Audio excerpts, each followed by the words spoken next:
Bueno, vamos a casi que es no, casi no, es una continuación del sábado pasado, ¿sí?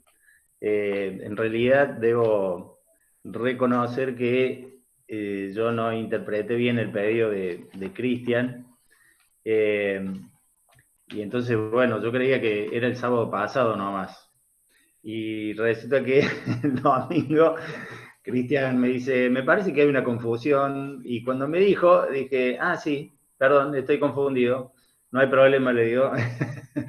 Seguimos el sábado que viene, entonces. Así que bueno, eh, la verdad que es un tema por demás interesante y por supuesto muy importante, ¿sí? Este tema que ustedes que han elegido, el material que me pasó Cristian, un llamado a la santidad, eh, el sábado pasado habíamos visto la santidad de Dios, ¿sí? Y recuerdan ustedes, recordarán que habíamos visto algunos conceptos, como por ejemplo, que es el atributo de Dios, que pertenece solamente a Él, que solamente Él es santo, ¿sí? En sí mismo él es santo, ¿sí? Eh, y habíamos visto este concepto de ser santo, ¿no es cierto?, de ser separado, distinto o apartado, que habíamos dicho que este concepto, esta idea, ¿no es cierto?, no aplica a Dios, porque Dios es único, porque Él no está separado ni está apartado por nadie. Y también habíamos dicho que en cierta manera la santidad también encierra poder, que despierta reverencia, ¿sí? Respeto, temor, ¿sí? Y que Dios ejerce su santidad en juicio para los incrédulos y en perdón de pecados para todos aquellos que nos acercamos a Él, ¿sí? Y después habíamos pensado en esta pregunta, ¿por qué Dios es santo? ¿Mm?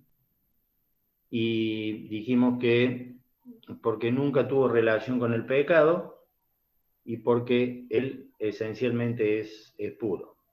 Ahora, el segundo tema que me pasó Cristian, eh, no puedo dejar de reconocer que me despertó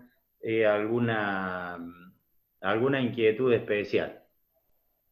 Eh, por no nombrar la palabra rechazo. Bueno, este segundo subtema, digamos, ya orientado más para nosotros, eh, el título es El trauma de la santidad. ¿Sí? ¿Está bien, Cristian?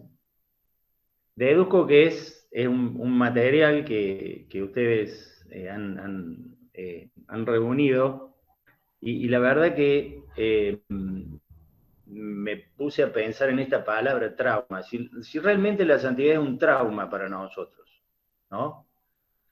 Eh, Trauma, los médicos, los estudiantes de medicina me pueden dar un poco más, ¿no es cierto?, la idea de lo que es un traumatismo. Traumatismo es un daño que un organismo recibe, ¿sí? Ahora, si trauma, siguiendo esa línea, si lo puedo traducir como un daño, en este caso no sería aplicable, pero si esta palabra trauma es lo mismo que conflicto, por ejemplo. Y si trauma vendría a ser un conflicto, y puede ser que a veces la santidad nos, nos plantee un conflicto, en algún sentido, ¿sí? Porque eh, este ejercicio de santidad que tenemos que hacer, de santificación, y en cierta manera nos genera un conflicto. Eh, y entonces es donde, bueno, ahí empezamos quizás a a tener unos encontronazos con lo que tenemos que dejar y no queremos, con lo que tenemos que dejar y nos gusta por ahí, y entonces la palabra trauma ahí sí aplica, desde el punto de vista de un conflicto, ¿sí? Pero más allá de esto, lo cierto es que este proceso de santificación, ¿no es cierto?, en nosotros, por lo general siempre nos despierta esta sensación de nunca alcanzarla quizás, o de lo dificultoso que sería alcanzarla, ¿no? Y vamos a ver un poco en el desarrollo de esta noche cómo es esto, ¿no? De nuestra santidad, de nuestra santificación, cómo debería ser. Y les invito a que leamos 1 Pedro, 1 Pedro capítulo 1, vamos a leer allí los versículos 13 al 23.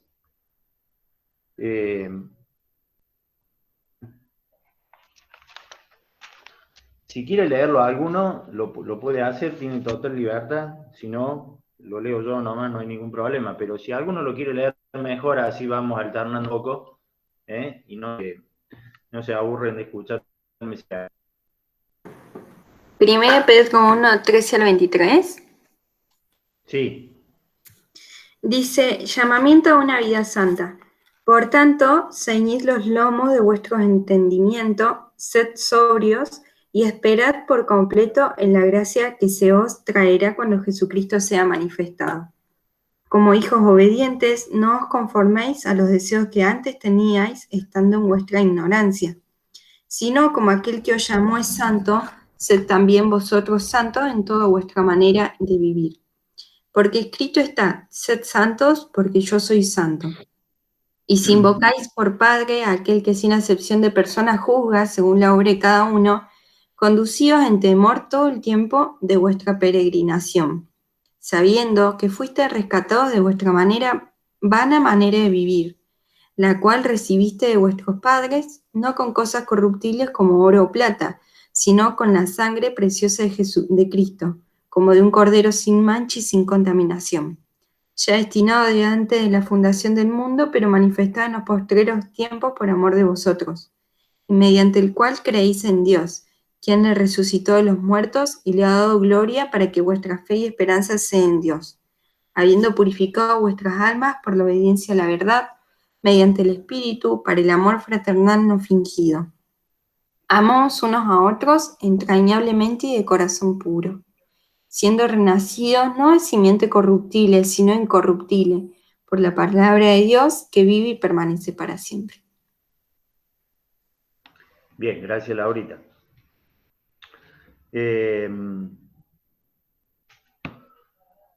Aquí vamos a ver algunos aspectos, ¿no es cierto?, que debemos considerar con respecto a nuestra santidad o santificación. El sábado pasado, en algún momento les dije que tenemos la tendencia, o de alguna manera media burlona, ¿no es cierto?, denominar a alguien que está más o menos en el buen camino, de una manera despectiva, ¿no? Y le decimos este santulón que se cree, ¿no? Bueno, santo no es lo mismo que santulón, ¿eh? Y entonces aquí les dejo una palabra nueva para que anoten en el diccionario. Santificación, entonces, no sería lo mismo que santulonidad. Así que si lo quieren buscar en el diccionario y busquenlo después, no creo que lo encuentren, pero bueno. Y van a ver por qué digo, hago esta diferencia, ¿no? Porque debemos ser iguales en nuestro diario vivir en todos los lugares donde nos movemos. No se trata de ser de una manera en la iglesia o cuando todos nos ven, y ser de otra manera distinta en nuestra casa o donde no nos ven, ¿sí? Y esto no tiene nada que ver con ser gracioso, con jugar, con hacer cosas de esa naturaleza, sino con trazar una manera de vivir que sea acorde a lo que Dios espera de nosotros. Esto que ustedes, este lema que están usando para este año, diferentes del mundo, pero no indiferentes del mundo, bueno, para ser diferentes del mundo, hay que ser santo, no santulón, y hay que ejercer la santificación, por ende, no la santulonidad. ¿Sí? En cualquier ámbito en que nos movamos, alguien que es diferente va a hacer la diferencia. Siempre va a plantear una diferencia, siempre va a plantear una manera distinta de ser, de desenvolverse, de hablar, de tener una visión o una opinión sobre distintas cosas, ¿sí? El que sea diferente es el que va a marcar la diferencia, ¿sí? Y a esto estamos llamados, ¿sí? En el pasaje que hemos leído vamos a al menos ver tres conceptos, ¿sí?, que entran en el desarrollo de nuestra santidad o santificación, que por cierto es adquirida, no es natural en nosotros, ¿sí? Esta santidad o santificación es un aspecto adquirido, no lo tenemos nosotros por nuestros propios medios, ¿sí? Dado, como dijimos el sábado, y les recordé recién, este aspecto de santidad, de santo, solamente corresponde a Dios de manera esencial o de manera innata en Él, ¿no? Así que bueno, vamos a ver estos tres conceptos, ¿sí?, que por supuesto interactúan entre sí y uno depende del otro y uno da paso al otro también, ¿sí? En primer lugar, hablando de nuestra santidad, ¿sí?, tenemos que decir que en un primer aspecto la santidad es posicional, ¿sí? Esta santidad posicional la adquirimos a partir del momento en que nos hemos convertido, ¿sí? El momento que nos hemos convertido a Cristo, hemos recibido al Señor como nuestro Salvador, allí ya somos santos, somos apartados, ¿sí? Por esta acción de haber creído en Cristo, ¿sí?, de haber recibido la salvación, ingresamos, ¿no es cierto?, a la gran familia de Dios. Pasamos a formar parte de la Iglesia Universal, ¿sí? No necesitamos otro ingrediente para entrar a la Iglesia Universal, ¿sí? Creemos en Cristo, ¿sí? Recibimos el Espíritu, ¿sí? Acá no entra a jugar el bautismo como una condición para formar parte de la Iglesia Universal, ¿sí?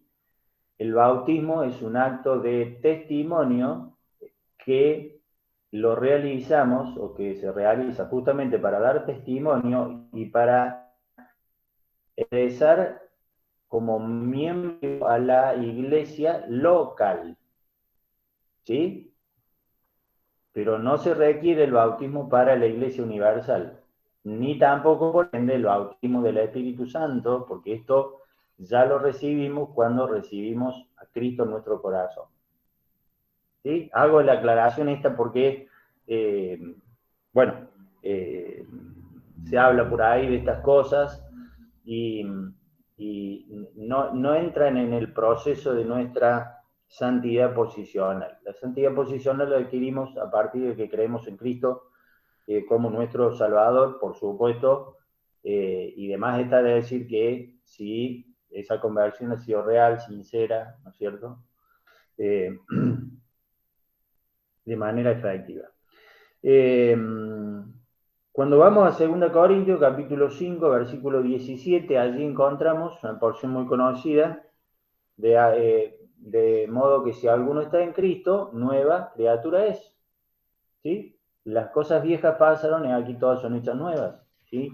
Entonces nos da la pauta esto de que en este proceso de creer en Cristo, nosotros adquirimos la santidad posicional. Leímos recién en 1 Pedro 1:16, sed santos, ¿sí? Porque yo soy santo.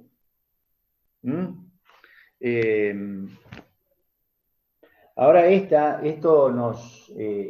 versículo nos enseña que Dios solamente tiene la capacidad de hacernos santos, es decir, aceptos en su presencia a través de Jesucristo. Es decir, Dios nos ve a través de Jesucristo como santos y por ende nos acepta en su presencia porque Él es santo, entonces nos hace participar de su santidad. Habíamos leído el sábado pasado, y si quieren lo podemos leer nuevamente, Hebreos 12:10, ¿sí? Allí cuando habla de la disciplina dijimos que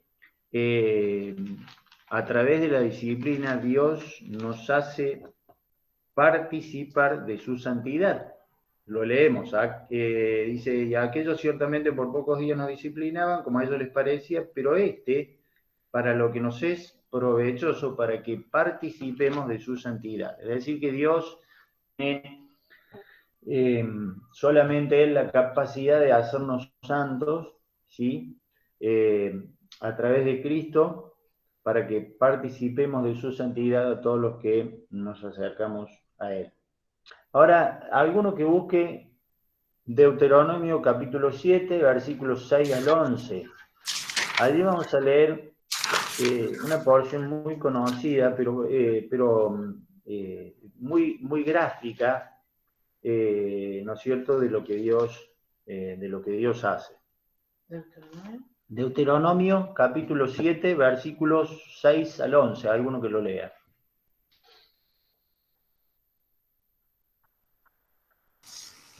Porque tú eres pueblo santo para Jehová tu Dios. Jehová tu Dios te ha escogido para hacerle un pueblo especial, más todos los pueblos que están sobre la tierra.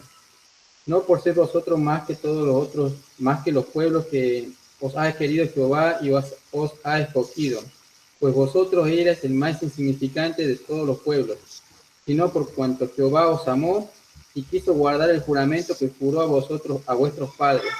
Os ha sacado Jehová con mano poderosa y os ha rescatado de servidumbre, de la mano de Faraón, rey de Egipto. Conoce pues que Jehová tu Dios es Dios, Dios fiel, que guarda el pacto y la misericordia a los que le aman y guardan su mandamiento hasta 1000 generaciones, y que da el pago en persona al que lo aborrece, destruyéndolo, y no se demora con el que le odia. En persona le dará el pago. Guarda, por tanto, los mandamientos, estatutos y decretos que yo te mando hoy que cumplas. Bien, gracias, Cristian. En este pasaje encontramos la decisión de Dios, la soberanía de Dios, ¿sí? Fíjense ustedes que acá hay algunas palabras que por ahí han despertado algunas controversias, ¿no? Especialmente del pasaje de Efesios capítulo 1,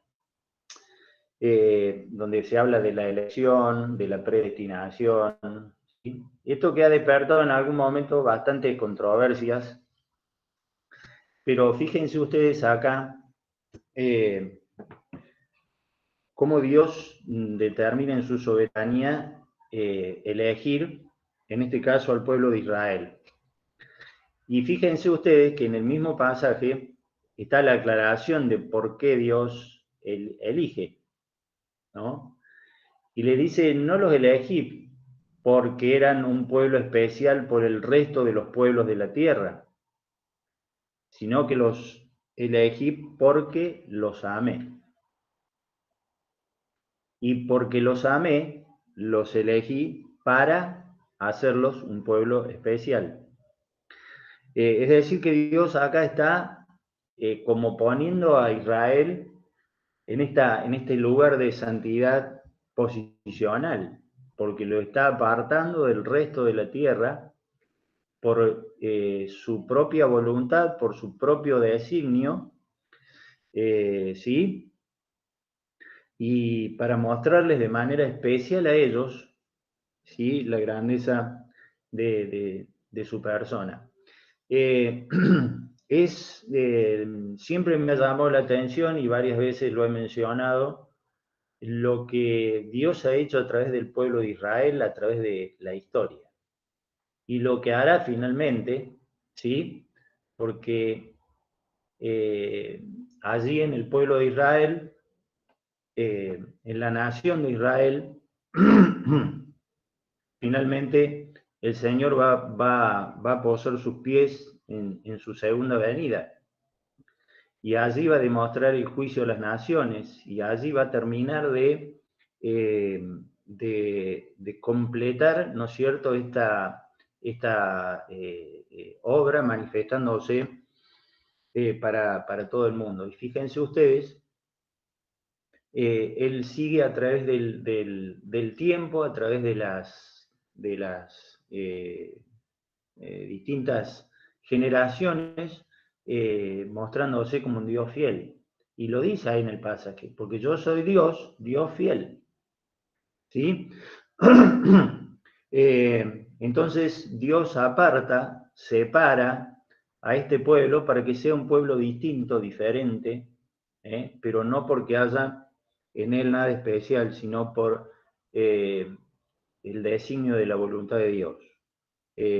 A través de los años, Dios mostraría en el pueblo de Israel lo que más tarde mostraría en la iglesia. Primero lo muestra en su pueblo terrenal y después finalmente lo muestra en su pueblo espiritual, que es la iglesia, ¿sí? Allí la iglesia somos un grupo, ¿sí?, de apartados, de separados, de llamados, para vivir de una manera distinta, ¿sí? Así que en la iglesia, en la decisión de haber aceptado a Cristo como nuestro Salvador, somos santos posicionalmente. Ahora, en segundo lugar, que también encontramos este segundo aspecto aquí en el pasaje de 1 Pedro que hemos leído, tenemos la santidad práctica, el otro aspecto, el segundo de los aspectos de la santidad. En este punto, ¿sí?, pasamos del derecho, el derecho adquirido de ser santos, al deber, ¿sí? Ya aquí no estamos en una posición, sino que estamos en un deber. Como les decía, pasamos del derecho al deber de ser llamados hijos de Dios o santos, a tener que demostrar lo que decimos ser. Y ahí ya la historia cambia un poquito, ¿sí? Porque en la posición podemos estar muy, muy tranquilos, muy cómodos,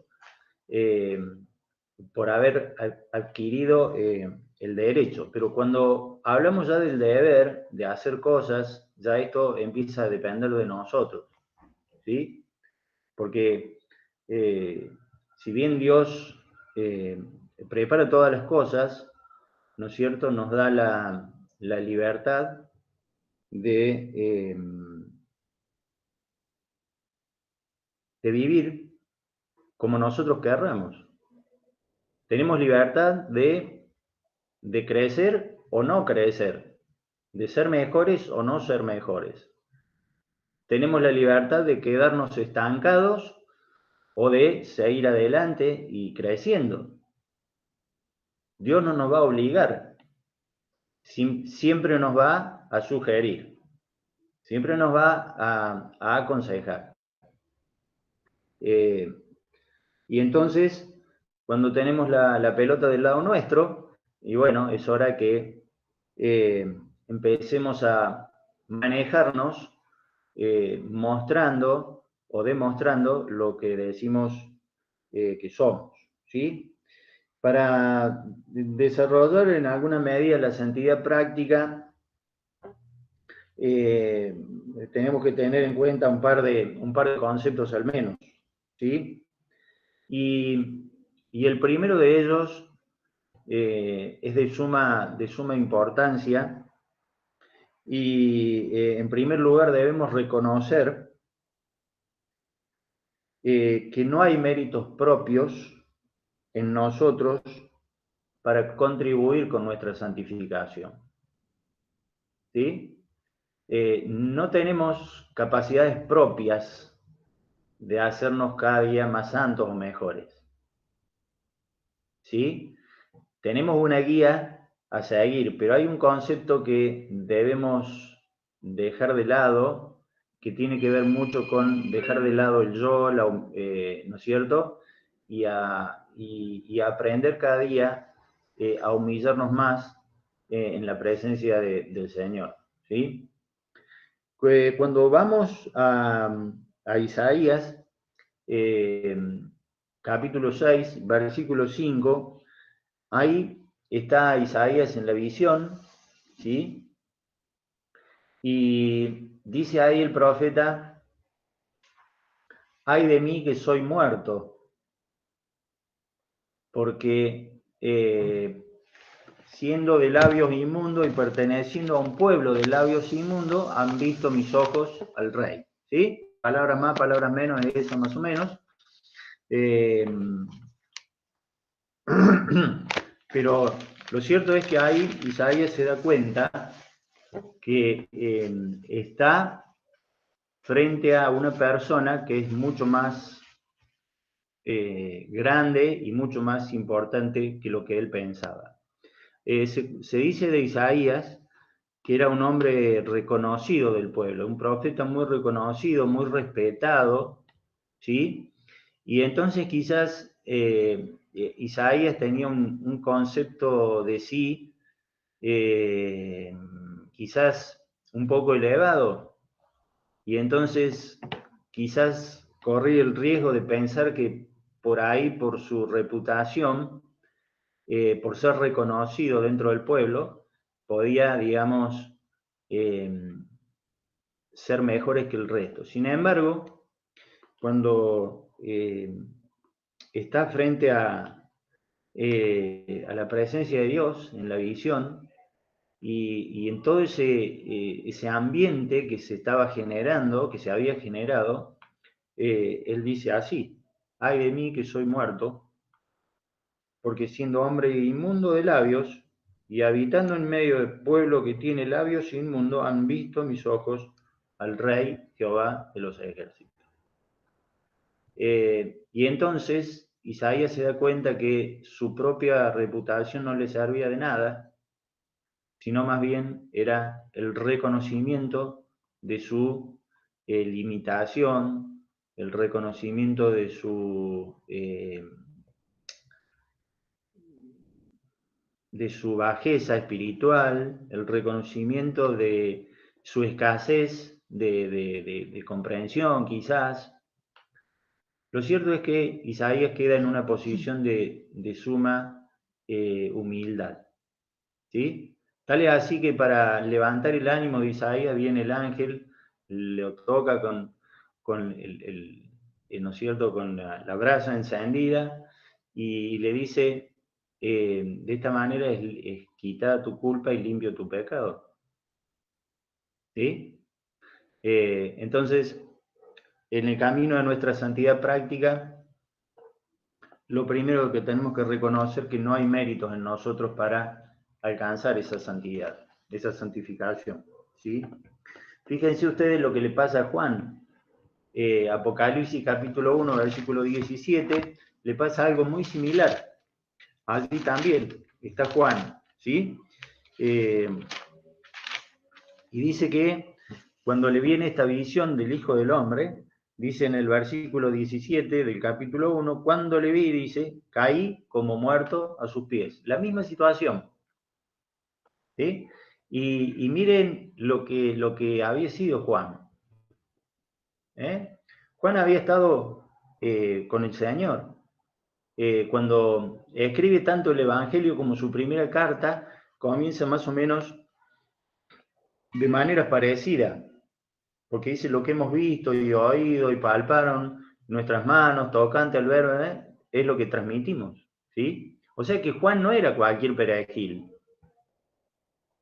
era uno de los apóstoles, podríamos decir, preferidos del Señor. No vamos a decirle, para no hacer diferencia, pero era uno de los más cercanos, ¿sí? Era uno de los más cercanos del Señor. Entonces, quizás Juan se podría haber puesto en otro lugar, sin embargo, reconoció cuando vio al Señor la grandeza del Señor y lo que la pequeñez de su persona, ¿sí? Cuando Pablo le escribe a Timoteo la primera carta, en el versículo 15, le dice, palabra fiel y digna de ser recibida por todos, que Cristo Jesús vino al mundo para salvar a los pecadores. ¿Y qué dice ahí? De los cuales yo soy el primero. ¿Sí? Es decir, Pablo se reconoce que en él no hay nada, absolutamente nada, que pueda contribuir al proceso de su santificación, sino su humildad. Cuando Pablo escribe esta primera carta, ya tenía años recorridos en el servicio para el Señor. Ya había padecido algunas cosas. Es más, esta carta la escribe entre el primer y segundo encarcelamiento. O sea, ya había estado preso por causa del Evangelio. ¿Tenía autoridad para decir esto? Y sí, por supuesto que la tenía. Sin embargo, él entiende que tiene que hacerse cada vez más pequeño. Y fíjense ustedes cómo termina, casi terminando la primera carta Pedro, sugiriendo ahí lo que debe ser nuestro sentimiento permanente. Humillaos, dice 1 Pedro capítulo 5, versículo 6, humillaos bajo la poderosa mano de Dios. Lo voy a leer bien para que... humillaos pues bajo la poderosa mano de Dios para que Él os exalte cuando fuere tiempo. Es decir, encontramos a Pedro también con todo lo que Pedro fue, con toda la macana que se mandó y con todo lo que tuvo que padecer para reconocer que se había equivocado y esperar la restauración del Señor. Sin embargo, él dice, miren muchachos, la mejor fórmula es humillarse, ¿no? Reconocer que en nosotros no hay mérito que podamos contribuir para la santidad, ¿sí? Podemos poner nuestro mejor esfuerzo, pero si no cumplimos ciertas pautas, ¿no es cierto?, no vamos a poder contribuir de manera efectiva a nuestra santificación. Digo esto, por supuesto, siempre desde estrictamente el plano personal. Y el segundo aspecto que entra a intervenir en este proceso de santificación práctica, de santidad práctica, en nuestras vidas es conocer a Dios. ¿Sí? En nuestra santificación práctica debemos conocer a Dios.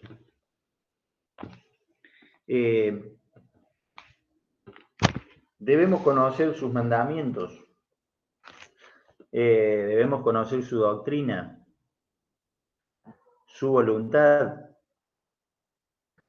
¿Qué es lo que le agrada? Y así podríamos seguir mencionando. Pero de esta manera, esto es lo que nos va a ayudar, conociendo a Dios, para ir sacando cosas de nuestra vida que no le agradan. El sábado pasado les mencioné esta medida que pone el Señor a través de Pablo, ¿no? En Efesios capítulo 4, versículos 13 al 15, ahí dice que hasta que todos lleguemos a la unidad de la fe y del conocimiento del Hijo de Dios, ¿sí? Ahí está conocimiento del Hijo de Dios, a un varón perfecto, a la medida de la estatura de la plenitud de Cristo. Esa es la medida que pone Dios, esa es la vara, que como les decía el sábado pasado, está bien alta, para que ya, dice, no seamos niños fluctuantes, llevados por doquiera de todo viento de doctrina, por estratagema de hombres que para engañar emplean con astucia las artimañas del error, sino que siguiendo la verdad en amor, ¿qué dice? Crezcamos. ¿Sí? En todo, en aquel que es la cabeza, esto es Cristo. El conocimiento nos da crecimiento y el crecimiento nos ayuda a seguir conociendo cada día más. Dice 2 Pedro, capítulo 3,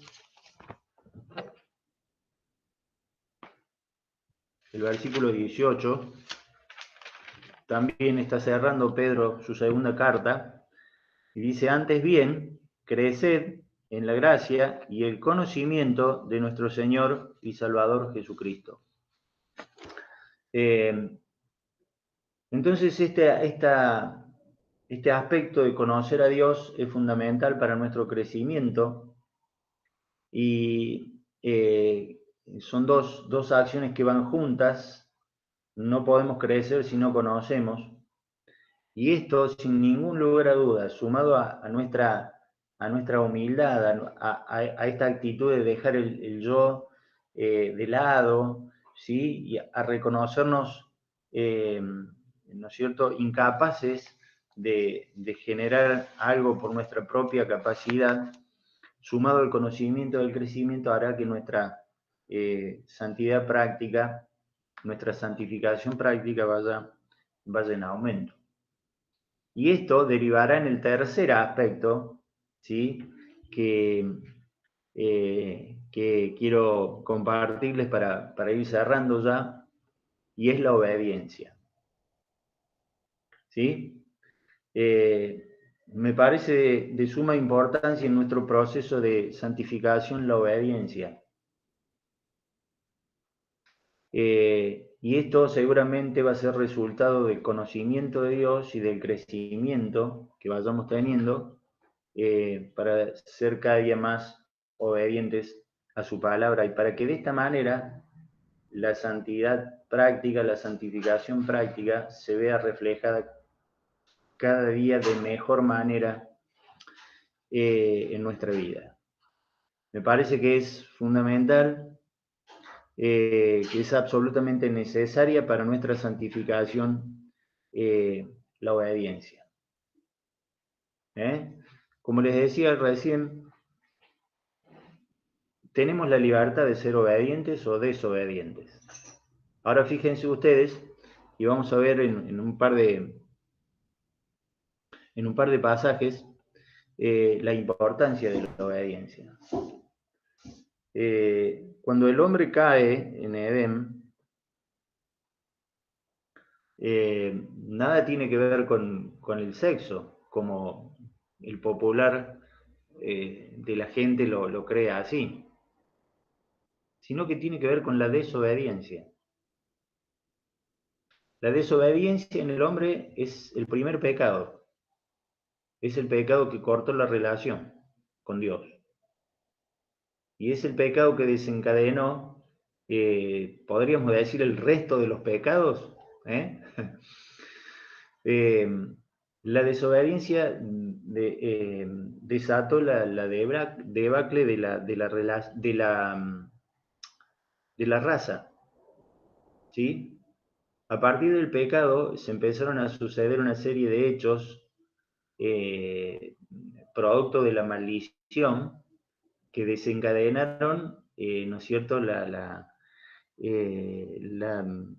desintegración, podríamos decir, de lo que Dios había hecho, que hasta ahí era bueno y era perfecto. Pero el pecado de la desobediencia lo arruinó todo. Bueno, de la misma manera que la desobediencia cortó relación con Dios, la obediencia restablece la relación con Dios. ¿Sí? Porque Dios llama. Y si somos obedientes al llamado y nos arrepentimos,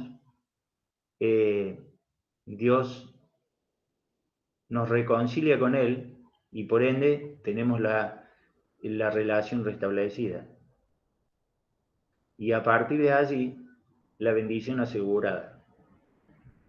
En la desobediencia estuvo la maldición, en la obediencia está la bendición.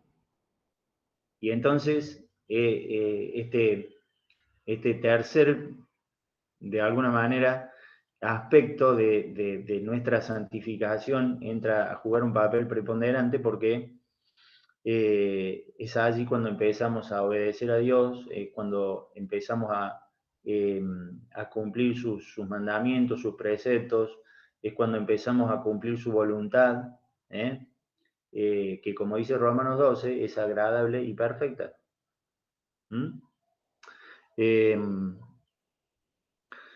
Si vamos a Deuteronomio capítulo 8, allí vamos a leer algunos pasajes. ¿Se acuerdan ustedes que leímos recién en Deuteronomio 7, donde Dios le dice al pueblo de Israel que iba a ser su pueblo especial, elegido, apartado, escogido, ¿sí?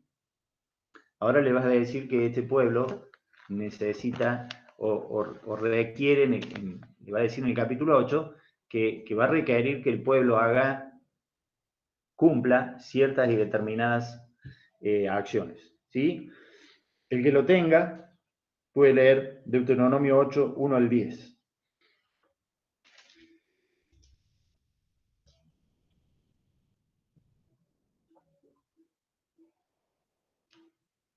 Sí, ya va. Deuteronomio 8, del 1 al 10. Cuidaréis de poner por obra todo mandamiento que yo os ordeno hoy, para que viváis y seáis multiplicados y entréis y poseáis la tierra que Jehová prometió con juramento a vuestros padres. Y te acordarás de todo el camino por donde te ha traído Jehová tu Dios estos 40 años en el desierto, para afligirte, para probarte, para saber lo que había en tu corazón, si habías de guardar o no sus mandamientos. Y te afligió, y te hizo tener hambre, y te sustentó con maná, comida que no conocías tú, ni tus padres la habían conocido, para hacerte saber que no solo de pan vivirá el hombre, mas de todo lo que sale de la boca de Jehová vivirá el hombre. Tu vestido nunca se envejeció sobre ti, ni el pie se ha hinchado en estos 40 años. Reconoce asimismo en tu corazón que como castiga el hombre a su hijo, así Jehová tu Dios te castiga. Guardarás pues los mandamientos de Jehová tu Dios, andando en sus caminos y temiéndole. Porque Jehová tu Dios te introduce en la buena tierra, tierra de arroyos, de agua, de fuentes y de manantiales, que brotan en vegas y montes. Tierra de trigo y de cebada, de vides, higueras y granados, tierra de olivos, de aceites y de miel. Tierra en la cual no comerás el pan con escasez, ni te faltará nada en ella. Tierra cuyas piedras son hierro y de cuyos montes sacarás cobre. y comerás y te saciarás, y bendecirás a Jehová tu Dios por la buena tierra que te ha dado. Fíjense ustedes acá como hay una declaración de Dios de todo lo que les iba a pasar si ellos obedecían, si guardaban, ¿sí? Si se acordaban de Jehová, de sus preceptos, ¿eh? ¿Cómo está el resultado de lo que iban a recibir en la tierra? La bendición en la obediencia. 1 Samuel 15, 22.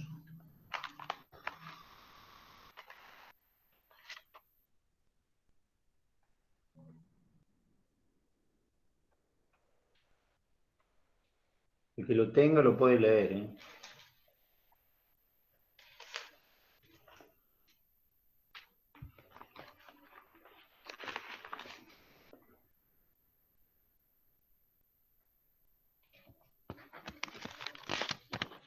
Ahí lo leo. 15:22. Y Samuel dijo: Se complace Jehová tanto en los holocaustos y víctimas, como en que se obedezca a las palabras de Jehová. Ciertamente el obedecer es mejor que los sacrificios, y el prestar atención que la grosura de los carneros. Fíjense ustedes este versículo. Este versículo está en el contexto de cuando Saúl desobedece, ¿sí? Lo que se le había mandado. Él no podía sacrificar holocaustos a Dios, y sin embargo lo hace.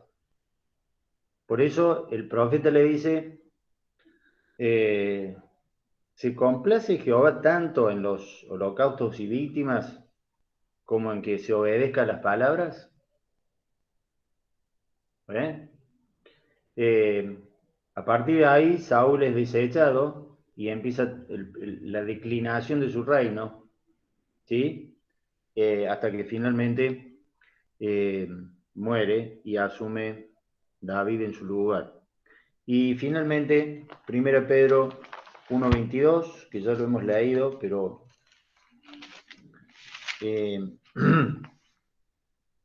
lo leo de nuevo. Habiendo purificado vuestras almas, ¿por qué? Por la obediencia a la verdad, mediante el Espíritu, para el amor fraternal no fingido, amaos unos a otros entrañablemente de corazón puro. Les había dicho que en esta porción que leímos al principio estaban los tres conceptos: la santidad posicional, la práctica y la necesidad de la obediencia. ¿Sí? Por supuesto que hay mucho más para analizar en ese pasaje, pero en términos generales están los tres conceptos ahí. La importancia de no solamente de haber sido apartados por Dios para vivir de una manera distinta, sino la necesidad de que cada día atendamos a vivir de esa manera distinta, y en la necesidad, por supuesto, de ser obedientes a su palabra para que podamos crecer, ¿sí? Podamos cada día parecernos más a Él, teniendo esa medida, como dice en Efesios, a la medida de la estatura de la plenitud de Cristo. Y como les dije el sábado pasado, es una medida que no vamos a alcanzar mientras estemos aquí, pero sí la tenemos que perseguir, sí la tenemos que alimentar cada día para ir creciendo cada día un poquito más, ¿sí? De a poquito, pero con firmeza,